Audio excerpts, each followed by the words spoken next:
بسم اللہ الرحمن الرحیم۔ السلام علیکم۔ اہدنا الصراط المستقیم۔ ایک بزرگ کے پاس ایک شخص آیا اور اس سے کہنے لگا کہ میں دنیا میں ایسی کون سی نعمت اللہ سے مانگوں جو میرے لیے بہتر ہو؟ تو اس بزرگ شخص نے کہا کہ صحت کے بعد بہترین نعمت جو ہے وہ حکمت اور دانائی ہے۔ زیادہ تر افراد اس حکمت اور دانائی سے بہت دور رہتے ہیں۔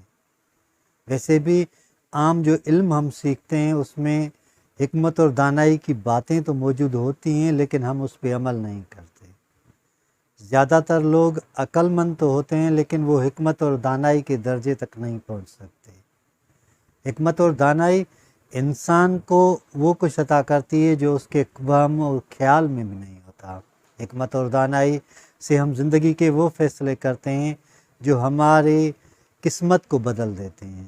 حکمت اور دانائی سے ہم اپنی تاریخ میں ایک نیا نام پیدا کر سکتے ہیں۔ حکمت اور دانائی سے ہم لوگوں کے دلوں کی بات بھی سمجھ سکتے ہیں۔ زیادہ تر اگر دیکھا جائے تو حکمت اور دانائی کے بنیاد پہ ہم اس منزل تک پہنچ سکتے ہیں جس کے لیے علامہ اقبال نے کہا کہ ستاروں سے آگے جہاں اور بھی ہیں۔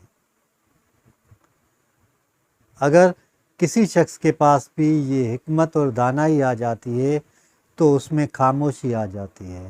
جب حکمت اور دانائی آ جاتی ہے تو صبر آ جاتا ہے۔ جب حکمت اور دانائی مل جاتی ہے تو لوگ درگزر کرنا سیکھ جاتے ہیں۔ یہ ساری کوالٹیز جو ایک انسان میں ہونی چاہیے وہ حکمت اور دانائی سے کنیکٹڈ ہیں۔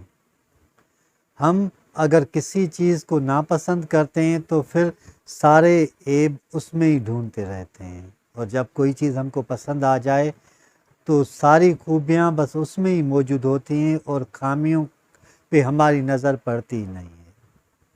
اگر آپ چاہتے ہیں کہ آپ بھی عقل مند ہو جائیں تو اس کے لیے اوروں کے تجربے سے سیکھنا زیادہ تر بہتر ہوتا ہے۔ حضرت علی کرم اللہ وجہ نے کہا ہے، اس کا فرمان ہے مولا کا، کہ آپ حکمت اور دانائی کے بنیاد پہ جب آگے بڑھتے ہیں تو آپ کامیاب ہو جاتے ہیں۔ حکمت اور دانائی عام طور پہ انہی لوگوں کو ملتی ہے جو زیادہ تر سوچتے ہیں، عقل و فہم رکھتے ہیں، بردبار ہوتے ہیں اور ہر ایک بات کو اپنے انداز سے دیکھتے ہیں۔ حکمت اور دانائی کے لیے لازم ہے کہ ہم زندگی کے وہ سارے کٹھن راستے جو ہم گزار کے آئے ہیں ان پہ نظر ڈالیں اور دیکھیں کہ ہم نے کیا کھویا ہے اور کیا پایا ہے۔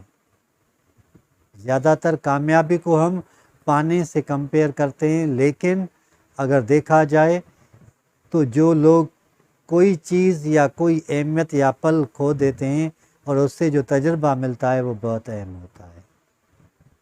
اللہ ہم سب کو سیدھا راستہ دکھائے اور سیدھے راستے پہ چلنے کی توفیق عطا فرمائے۔